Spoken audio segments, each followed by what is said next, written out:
សេចក្តីប្រកាសព័ត៌មានការធ្វើបទបង្ហាញស្តីពីការវិវត្តនៃបញ្ហាព្រំដែនរវាងកម្ពុជាថៃនៅភូមិព្រៃច័ន្ទនិងភូមិជោគជ័យនៅព្រឹកថ្ងៃទី25ខែកញ្ញាឆ្នាំ2025លោកជំទាវ អៀត សោភារដ្ឋមន្ត្រីស្តីទីនៃក្រសួងការបរទេសនិងសហប្រតិបត្តិការអន្តរជាតិនៃព្រះរាជាណាចក្រកម្ពុជាបានជួបជាមួយសមាជិកអង្គទូតដែលមាននិវេសនដ្ឋាននៅក្នុងនិងក្រៅប្រទេសកម្ពុជាព្រមទាំងតំណាងមកពីទីភ្នាក់ងារអង្គការសហប្រជាជាតិដើម្បីជូនព័ត៌មានអំពីការវិវត្តជុំវិញបញ្ហាព្រំដែនរវាងកម្ពុជាថៃនៅក្នុងជំនួបនោះក៏មានវត្តមានចូលរួមរបស់តំណាងមកពីក្រសួងស្ថាប័នពាក់ព័ន្ធមួយចំនួនទៀតផងដែរលោកជំទាវ អៀត សោភាបានលើកឡើងថាបន្ទាប់ពីបទឈប់បាញ់ចូលជាធរមាននៅម៉ោង24ម៉ោងក្នុងស្រុកកាលពីថ្ងៃទី28ខែកក្កដាឆ្នាំ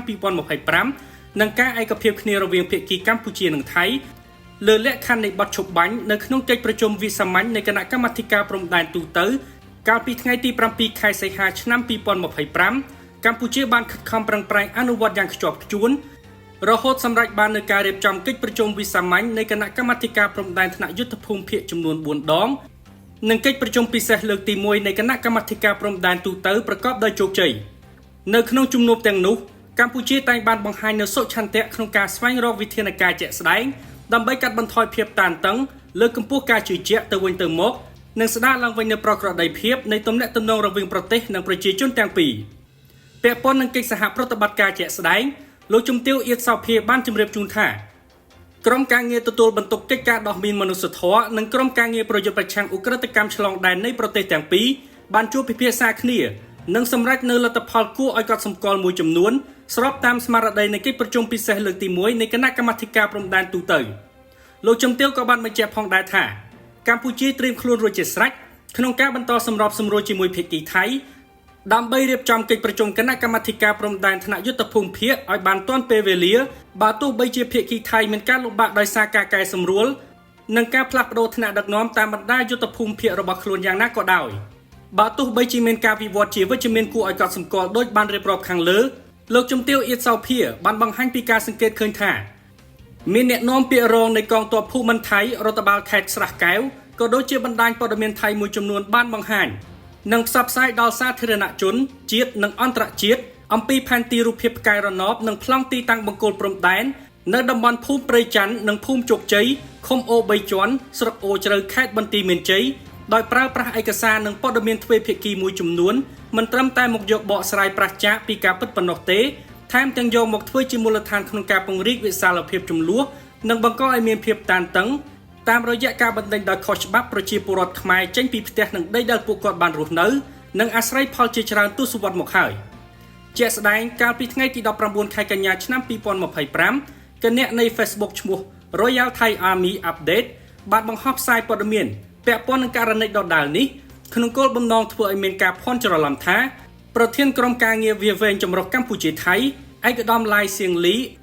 និងវីរៈសេនីយ៍ឯកឆាខនប៊ុនផាក់ឌីបានចុះហត្ថលេខាទទួលស្គាល់ព្រំដែនជាផ្លូវការនៅតំបន់ភូមិព្រៃច័ន្ទស្ថិតនៅចន្លោះបង្គោលព្រំដែនលេខ42និងលេខ43កាលពីឆ្នាំ2016និងឆ្នាំ2017ដែលករណីនេះរដ្ឋលេខាធិការដ្ឋានកិច្ចការព្រំដែនបានចេញសេចក្តីប្រកាសបដិសេធព័ត៌មានកាលពីថ្ងៃទី20ខែកញ្ញាឆ្នាំ2025លោកជំទាវ អៀត សោភាក៏បានគូសបញ្ជាក់ផងដែរថាបើទោះបីជាផ្អែកទៅលើខ្សែមិនផ្លូវការដែលគូសនៅលើផែនទីរូបភាពផ្កាយរណបជាឯកតោរបស់ភាគីថៃនៅចន្លោះបង្គោលព្រំដែនលេខ42និងលេខ43និងចន្លោះបង្គោលព្រំដែនលេខ44ដល់បង្គោលលេខ47នេះក៏ដោយក៏អាចសង្កេតឃើញថាការសង្កេតនៅលើដីជាក់ស្ដែងបានបង្ហាញនិងបញ្ជាក់ច្បាស់ថាក៏មានការកាន់កាប់និងអាស្រ័យផលជាក់ស្ដែងរបស់ប្រជាពលរដ្ឋថៃចូលមកកម្ពុជាផងដែរដោយយោងទៅលើភាពស្មុគស្មាញនិងការលំបាកនៅក្នុងការដោះស្រាយបញ្ហាព្រំដែនលោកជំទាវ អៀត សោភាបានសង្កត់ធ្ងន់ទៅលើភាពចាំបាច់នៃការដោះស្រាយបញ្ហាទាំងនេះឲ្យបានហ្មត់ចត់និងត្រឹមត្រូវព្រមទាំងទាមទារឲ្យគោរពទៅតាមកិច្ចព្រមព្រៀងនិងគោលការណ៍ទាំងឡាយដែលភាគីទាំងពីរបានឯកភាពគ្នាកន្លងមកក្នុងន័យនេះលោកជំទាវបានស្នើឲ្យភាគីថៃចូលរួមជាមួយកម្ពុជាអនុវត្តឲ្យបានម៉ឺងម៉ាត់នៅស្មារតីនៃកិច្ចប្រជុំពិសេសនៃគណៈកម្មាធិការព្រំដែនទូទៅនាថ្ងៃទី10ខែកញ្ញាឆ្នាំ2025នៅត្រង់ចំណុច 8.1 ដែលភាគីទាំងពីរបានឯកភាពគ្នាបញ្ជូនបញ្ហានៅភូមិព្រៃច័ន្ទនិងភូមិជោគជ័យទៅពិភាក្សានៅកិច្ចប្រជុំគណៈកម្មាធិការចម្រុះខណ្ឌសីមាព្រំដែនគោកនៃប្រទេសទាំងពីរដោយចាត់ទុកថាជារបៀបវិរៈអតិភិបជាមួយគ្នានេះលោកជំទាវ អៀត សោភាបានរំលឹកផងដែរថា កិច្ចប្រជុំពិសេសលើកទី1ក៏បានប្រកល់ភារកិច្ចឲ្យអភិបាលខេត្តបន្ទាយមានជ័យនិងអភិបាលខេត្តស្រះកែវសម្របសម្រួលគ្នាដើម្បីគ្រប់គ្រងស្ថានភាពនៅទីតាំងផ្ទាល់ប្រកបដោយសន្តិវិធីរួមបញ្ចូលទាំងការបញ្ឈប់រាល់សកម្មភាពដែលពង្រីកទំហំវិវាទនិងបង្កើនភាពតានតឹងដោយរងចាំដំណោះស្រាយរបស់គណៈកម្មាធិការចម្រុះខណ្ឌសីមាព្រំដែនគោកនៃប្រទេសទាំងពីរ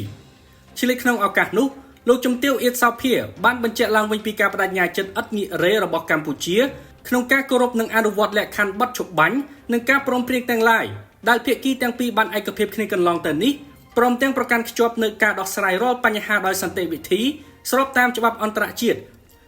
និងអនុសារណៈនៃការយោគយល់គ្នារវាងរដ្ឋាភិបាលនៃព្រះរាជាណាចក្រកម្ពុជានិងរដ្ឋាភិបាលនៃព្រះរាជាណាចក្រថៃស្ដីពីការវាស់វែងនិងខណ្ឌសីមាព្រំដែនគោកដែលជាសន្ធិសញ្ញារវាងប្រទេសទាំងពីរជាទីបញ្ចប់លោកជំទាវអៀតសោភាបានថ្លែងអំណរគុណយ៉ាងជ្រាលជ្រៅជូនដល់សមាជិកអង្គទូតដែលមាននិវេសនដ្ឋានក្នុងនិងក្រៅប្រទេសកម្ពុជានិងតំណាងទីភ្នាក់ងារអង្គការសហប្រជាជាតិទាំងអស់ដែលតែងតែគាំទ្រយ៉ាងពេញទំហឹងចំពោះបទឈប់បាញ់រវាងកម្ពុជានិងថៃនិងជំរុញឲ្យភាគីទាំងពីរដោះស្រាយបញ្ហាដោយសន្តិវិធីស្របតាមច្បាប់អន្តរជាតិជៀសវាងការប្រើប្រាស់និងការគំរាមប្រើប្រាស់កម្លាំងនិងស្ដារឡើងវិញនៅប្រក្រតីភាពនៃទំនាក់ទំនងឲ្យបានឆាប់រហ័សដើម្បីជាឧត្តមប្រយោជន៍សម្រាប់ប្រទេសនិងប្រជាជនទាំងពីរថ្ងៃប្រហ័ស3កើតខែអាសត់ឆ្នាំម្សាញ់ស័កពុទ្ធសករាជ2568